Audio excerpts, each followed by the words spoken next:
Why do boys grow hair in the cleft of their buttocks? What is the function of this hair? What would happen if they shaved it all off? Actually, this hair growing in the cleft of the buttocks is scientifically called anal hair. After men enter puberty, their androgen levels rise, and anal hair gradually grows out.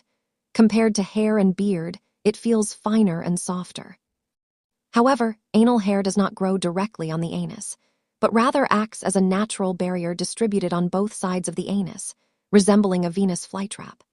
The length varies from person to person, mostly between 1–3 centimeters, and exceeding 4 centimeters is very rare.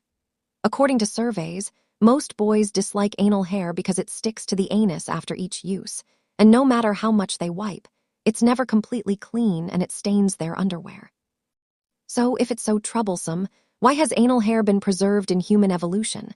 Actually, this reveals the survival wisdom of the human body.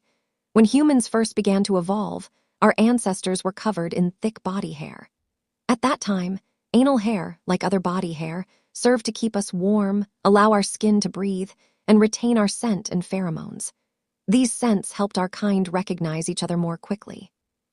However, as the climate and environment changed, our ancestors gradually lost most of their body hair to better regulate their body temperature.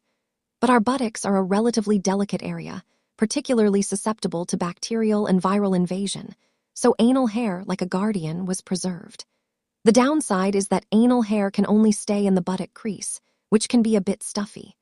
But don't underestimate anal hair. It plays a significant role. For example, when we walk or engage in strenuous exercise, anal hair acts as a buffer between the skin of the buttocks, reducing friction and the probability of injury.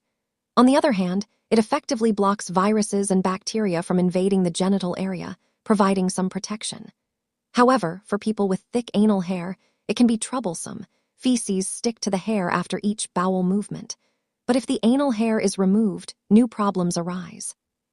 Without anal hair to absorb sweat, sweat cannot escape, leaving the buttocks feeling wet and sticky. After a few days, the newly grown anal hair will be several times harder than before, resembling dense clusters of tiny steel spikes.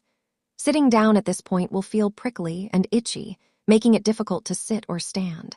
So, do you think the existence of anal hair is more beneficial or detrimental?